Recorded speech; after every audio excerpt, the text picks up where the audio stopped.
Buenos días, amigos, bienvenidos a Iglesia Navarra, el programa que quiere ser servicio para todos vosotros para conocer y vivir las realidades de nuestra Iglesia diocesana. Abrimos el mes de mayo, hoy sexto domingo de Pascua, en la recta final del tiempo pascual. 1 de mayo, mes de primeras comuniones y mes, cómo no, de Santa María. Hoy, a estas horas, nos estamos acordando de tantos romeros que caminan hacia Ujue, en su gran romería, domingo siguiente a San Marcos, y tantos sitios y lugares que acudirán en este mes de mayo a la Madre. Y terminamos el tiempo pascual con una jornada especial. Hoy celebra la Iglesia la Pascua del Enfermo. La jornada del enfermo tiene como dos jornadas importantes. Una el 11 de febrero, Día de la Virgen de Lourdes, y como esta segunda parte, este sexto domingo de Pascua, la Pascua del Enfermo. El lema de esta jornada es María, icono del acompañamiento. Santa María, la que acompaña, la que estuvo al pie de la cruz de su Hijo. Para hablar de los enfermos, del cuidado de los enfermos, están con nosotros dos mujeres consagradas, vocacionadas a los enfermos, dos siervas de María. Nos acompañan Sor María Paz y Sor Ana. Buenos días. Hola, buenos días. Bueno, sois siervas de María, ministras de los enfermos.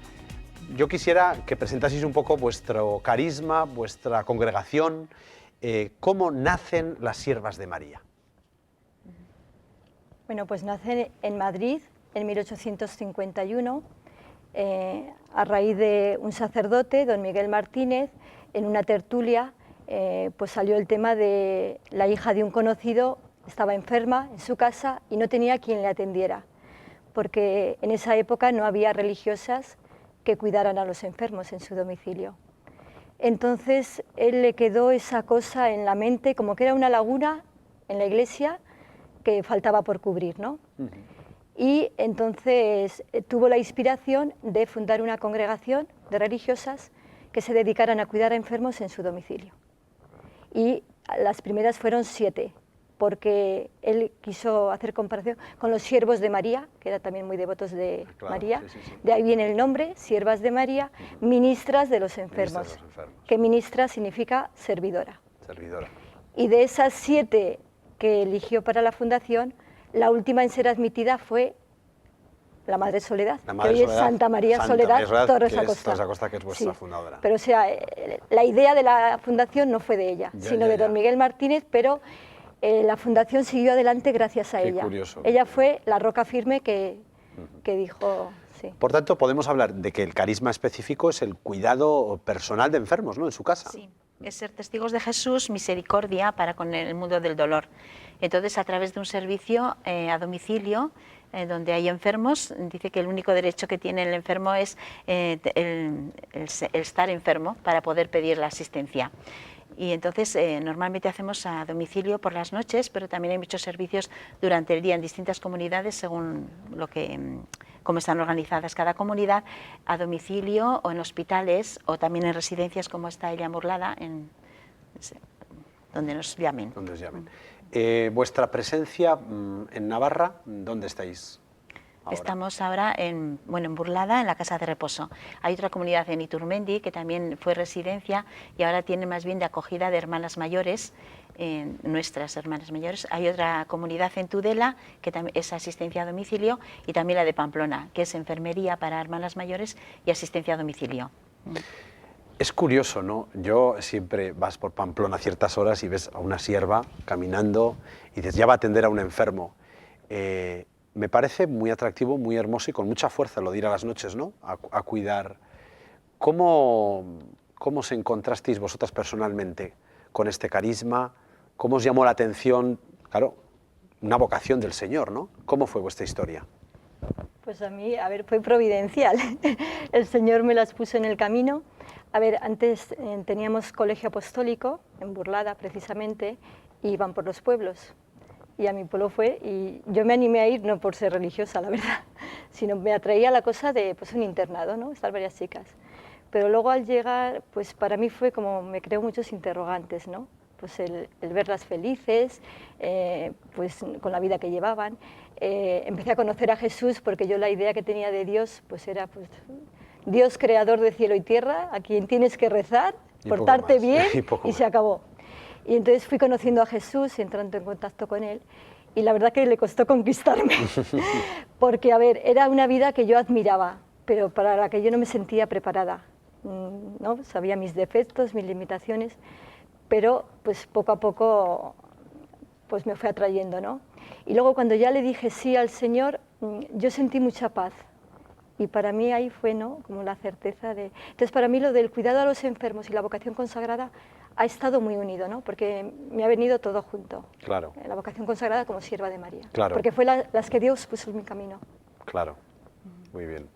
Sí, yo también conocí a las siervas a través del colegio apostólico, de una hermana que iba por los pueblos, como soy más ancianita que ella, entonces iban por los pueblos a las escuelas y eso, y allí conocí. Yo más bien me gustaba, quería estudiar y más que todo pensé en el estudio y en el servicio a los enfermos, porque eso me atraía mucho. Ahora después en el colegio pues tuve la suerte de tener unas formadoras que eran propio animadoras del Evangelio, eran muy... O sea, lo vivían ellas con mucha fuerza, ¿no? Sobre todo, bueno, las tres que tuve en distintos años, y también ahí conocí más a Jesús a través de la palabra y a través de lo que nos contaban de las asistencias del servicio que hacían con los enfermos. Me pareció una vida maravillosa, pero allí ya uní el servicio a los enfermos con la vida consagrada también. Claro. Pues, sí. Sí, no, el Señor pone en nosotros gustos, deseos que luego encajan, claro, con nuestra vocación, ¿no? Está todo en el misterio de su providencia. Vamos a hablar del cuidado a los enfermos, de la atención, y para ello vamos a ver un vídeo del testimonio de un capellán en Murcia de un hospital. Vamos a verlo. Consuelo, amparo y paz son los pilares básicos sobre los que se sustenta el trabajo de los que, como José María Barquero, son capellanes de hospital. En este cuarto, habilitado en el Centro Sanitario Morales Meseguer, pasa gran parte de los días de la semana, un tiempo que dedica a reflexionar y a incrementar sus conocimientos. Tenemos tiempo pues, para leer, procuramos en ese espacio de tiempo pues, actualizar nuestro conocimiento de sanidad, nuestras técnicas también de comunicación. Últimamente, por ejemplo, nosotros estamos manejando, con los capellanes de aquí en concreto, una serie de herramientas que nos ayudan en el terreno de la comunicación, porque no basta la buena voluntad, aunque el Señor suple siempre, pero no basta la buena voluntad. Hay que tener ciertas técnicas de comunicación. Entonces, por ejemplo, pues hacer preguntas abiertas, no decir, ¿está usted bien? No, ¿cómo está usted? ¿Tiene usted dolor? ¿Cómo ha pasado la noche? Siempre preguntas abiertas para que el enfermo pueda comunicar y pueda expresar. Son muchas las personas que se aferran a su fe en los momentos difíciles. En estos casos se acercan a esta capilla buscando un oasis de paz. Aquí, nos cuenta José María Barquero, familiares y enfermos buscan consuelo cristiano. Por la noche es frecuente escuchar sollozos y personas que de forma un poco desgarradora piden una respuesta a unas situaciones que no tienen respuesta. Y luego pues es el espacio donde pues se procura que exista una cierta intimidad con todos los cristianos. La presencia en la capilla es permanente, a las 3 de la mañana, a las 4, a las 5. Hay profesionales que son cristianos y antes de empezar a trabajar tienen un rato aquí de intimidad con el Señor, eso lo hacen bastantes personas, y durante el día pues sí hay una presencia. Y nosotros mismos, los capellanes, también nos viene bien, porque si algo no hay en un hospital es el formalismo y la rigidez que puede tener una parroquia. Vivir el sacerdocio cerca del enfermo es una experiencia dura, pero a la vez gratificante, que humaniza al ser humano y que Barquero recomienda a todos los religiosos. Y sería bueno que casi todos los curas pasaran por una experiencia así, porque esto yo creo que nos hace más sencillo y más sensible ante el otro. Y nos hace darnos cuenta de que aquí en este mundo no estamos para decir muchas palabras acerca de Dios, es verdad, eso lo hace mucha gente. Lo hacen los musulmanes, lo hacen los budistas, lo hace todo el mundo. Estamos más bien para ser lenguaje, un lenguaje que desde el Evangelio pues habla de Dios desde la misma entraña del ser humano. Y eso, tocarlo todos los días, a mí me enriquece, y yo cuando lo comparto también con mis compañeros, pues constatamos de que sí, de que nos ayuda.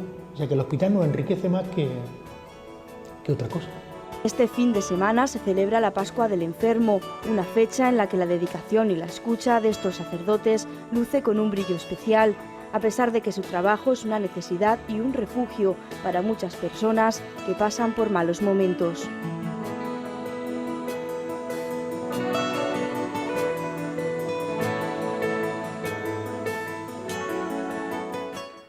Estamos celebrando la Pascua del Enfermo en este domingo sexto de Pascua, con dos siervas de María, ministras de los enfermos.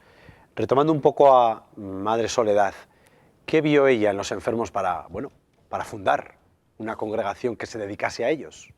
Sí, ella, el lema más importante era que la presencia de Jesús en cada enfermo, ¿no? Ella tenía muy claro eso, lo que hicisteis a uno de estos pobres, a mí me lo hicisteis. Y entonces el saber descubrir y tratar al enfermo como si Cristo fuese allí mismo presente, y también que el enfermo a través de nuestros cuidados pueda reconocer a Jesús curando y sanando y consolando al mismo enfermo.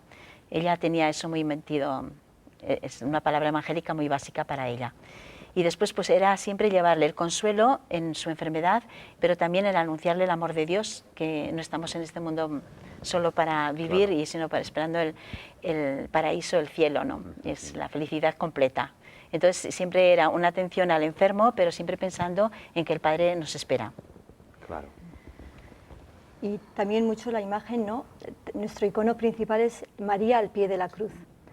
Entonces, muchas veces, ¿no? Sobre todo ante enfermos terminales, enfermos que puedes cuidar, pero no curar humanamente, pues María como nuestro modelo, ¿no? Tú estás al pie de la cruz, la cama del enfermo es como un altar, donde Cristo se sigue inmolando místicamente, y entonces, como María, muchas veces igual no puedes hacer nada humanamente. Bueno, puedes hacer mucho, pero curarle no. Pero María, esa presencia que estaba al pie de la cruz. Nosotros nos fijamos mucho también en estar. Un estar que no es solamente estás ahí y ya estás, sino estar pendiente. De hecho, nuestra asistencia es esmerada, gratuita y preferentemente a domicilio. Y esmerada es eso, ¿no? Estás ahí, pero estás presente y atenta a lo que necesita el enfermo. Una presencia que conforta, ¿no? Como Jesús, que tenía ahí a la Virgen María, cuánto le confortaría, ¿no? Cuando él estaba ahí en la cruz, pero tener ahí a su madre, de pie junto a la cruz. Claro. Me parece muy hermoso. Sí, que es el tema también del lema de esta jornada. El lema de esta, efectivamente, sí, María, icono de la confianza y del acompañamiento. Sí, ¿no? Es confiar en el Padre y en su Hijo Jesús, y es también acompañar tal como lo hacía ella, ¿no? Que salió presurosa a su prima Santa Isabel, acompañarla en el momento que necesitaba, después en las bodas de Caná, que ha cogido como el Papa ese evangelio, que es ese saber ver las necesidades de los demás y contar con la ayuda también de los sirvientes, porque ella fue la que les dijo llenar, a través de Jesús, ¿no? Y después hacer lo que les diga. Es siempre común confiar en los demás, estimular también a que colaboren en ese servicio. Claro. Y el saber estar, que ha dicho muy bien, al pie de la cruz, es en silencio, es... Yo recuerdo cuando de seminarista me tocó pues estar con enfermos en el hospital, prácticas de pastoral. Yo veía muy claro, hay una diferencia entre nosotros, que acompañamos a enfermos, y otros que no van con el carácter religioso, ¿no? ¿Qué diferencia? En esta sociedad estas cosas yo creo que hay que dejarlas muy claras, porque entonces parece que todo es... No. ¿Qué aportamos nosotros? Lo habéis dicho ya, ¿no? Está todo muy dicho, pero bueno, por enfatizar, ¿es necesaria la atención espiritual a un enfermo? Sí, ¿no? Porque precisamente uniéndolo con lo que he dicho de María al pie de la cruz, también estaba en una espera confiada, ¿no? La resurrección de Cristo. Claro. Entonces, que todo no acaba en la muerte. Estamos en Pascua, ¿no? Pues humanamente tú estás con un enfermo terminal y muere y parece que todo acaba en la muerte. Y no todo acaba en la muerte. De hecho, nosotros por eso también nos dedicamos no solo a cuidar los cuerpos, sino también las almas. Otra frase evangélica que nos llega mucho es la de curad a los enfermos y decirles el reino de Dios está cerca de vosotros. Qué bonita, sí. Entonces, no todo acaba en la muerte, ¿no? Procuramos, cuando están un poco fríos en la fe o dentro de lo que tú puedes, ¿no?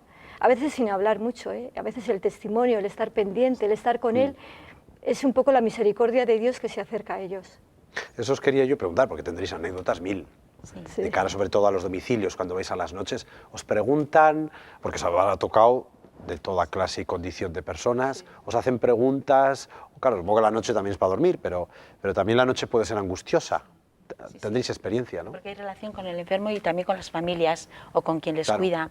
Es que es muy importante. Hoy también la asistencia sanitaria pues ha mejorado muchísimo y sabemos que hay enfermeras pues que, bueno, que dan todo y esa sensibilidad ante el dolor de los demás es muy importante, la compasión que nos pide el Papa, ¿no? Ese querer ser misericordia porque te pones en el lugar del otro. Pero en esos momentos de dolor, a mucha gente que igual no ha pensado nunca en Dios ni nada, les vienen muchas preguntas. Y entonces hay diálogos muy bonitos y por experiencias, pues sí, muy bonitas. Estábamos hablando cuando veníamos, hemos trabajado ella también mucho más que yo, en centros de SIDA, de chicos que venían de la cárcel para terminar ya los últimos días, ¿no? En centros de Cáritas o de San Juan de Dios. Y yo sí que recuerdo un chico que no lo había visto nunca rezar, pero en la última noche que murió estando yo, pues quiso llamar a su novia y los dos rezando el Padre Nuestro. Yo no he escuchado rezar el Padre Nuestro también como en aquella noche con aquel enfermo. Y son momentos muy bonitos que constatas que la presencia de Dios en ese momento de dolor es puramente real. Qué bueno. Sí, y otros muchos más, claro. Ya. Yo también, bueno, anécdotas tienes muchas y de muy variadas, ¿no? Pero pues también hablando un poco de rezar, un chico relativamente joven, no de SIDA, pero también por la vida que había llevado, pues estaba enfermo, ¿no? Con cirrosis, se me tocó en el hospital. Y yo fui a asistirle y él no sabía que iba a ir a una religiosa, porque temían un poco, no era muy de iglesia. Sí, sí. Y la primera noche, bueno, pues yo no solo no me sentí rechazada en ningún momento, sino le solemos invitar a rezar, una Ave María, 3 Ave Marías, una oración a la Virgen de la Salud, que pide la salud, y si no conviene para mi alma, la vida eterna, ¿no? Y entonces él no solo no me rechazó, sino que luego me contó la familia el día siguiente, bueno, según pasaban los días, siempre preguntaba qué hora es, cuándo viene la hermana, y hasta les preguntó cómo se rezaba el Ave María, porque quería rezar con la hermana y no se acordaba. Entonces, y eso, yo creo que él lo que vio, yo quizá no hablé mucho, pero era un enfermo que no dormía, que era bastante inquieto, pues él veía que yo estaba por él, ¿no? Entonces, claro, que vayas así, sin cobrar, y estar con él en el hospital, Claro, eso les llega al corazón. Sí, sí, sí.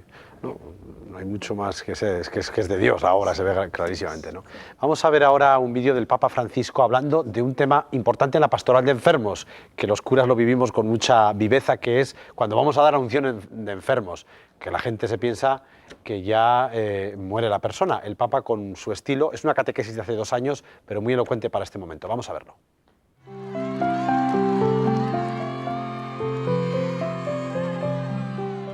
Quando un malato si pensa, ma chiamiamo al prete, al sacerdote perché venga, no, ma poi porta mala fortuna, poi no, non lo chiamiamo, o poi si spaventerà l'ammalato.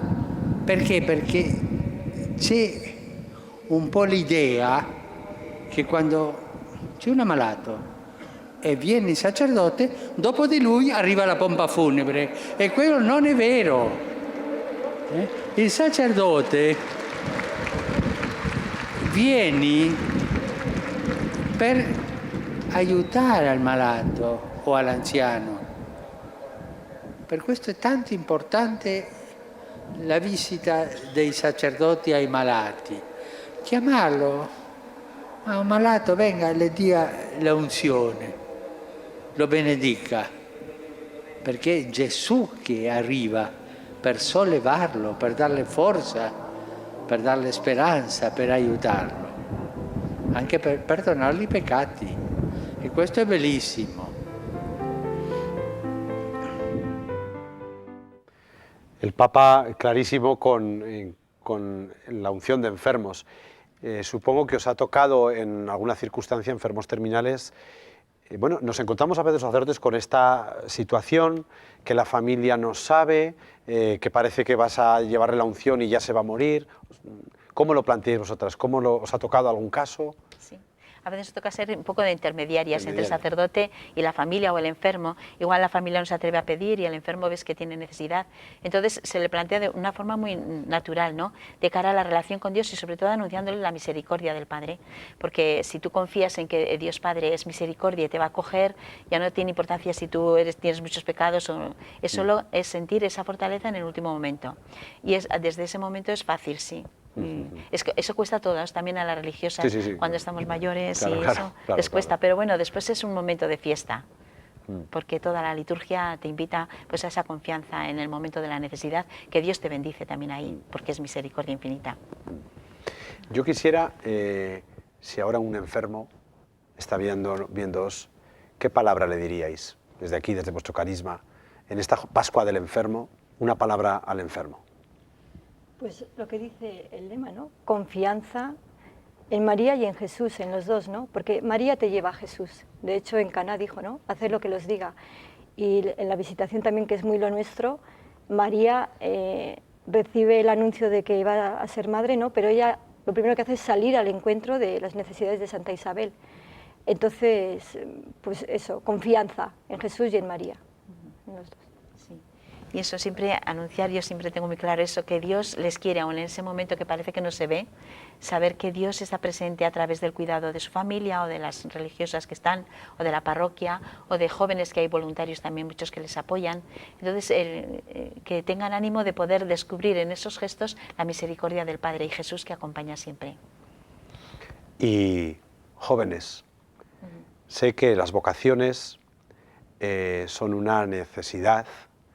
Bueno, celebrábamos hace unos domingos la Jornada Mundial de Oración por las Vocaciones, también para esta vocación consagrada de la vida religiosa, pero específica de los enfermos.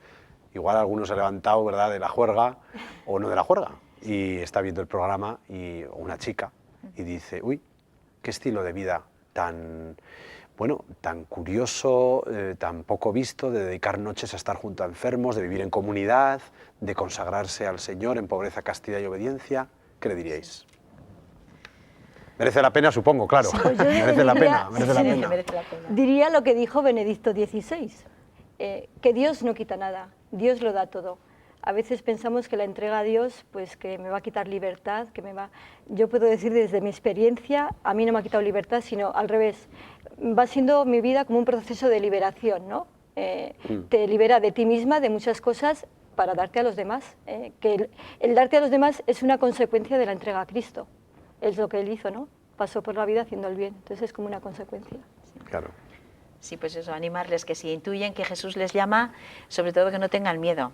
Sobre todo lo más importante es que es Jesús que está en el centro de tu vida y todo. Después el servicio a los enfermos, la enseñanza, donde te ponga Él es la consecuencia de su amor, donde Él te quiere. Y si quieren siervas de María, que toquen Siervas a cualquier de María. casa, Sí, que hablen con Dios. cualquiera y ya se encauzará todo, ¿verdad? Si quieren siervas de María, con muchísimo gusto. Oye, muchísimas gracias, ha sido un placer. En esta Pascua del Enfermo todos rezamos en este domingo en todas las Eucaristías por los enfermos y por los que os dedicáis a este cuidado.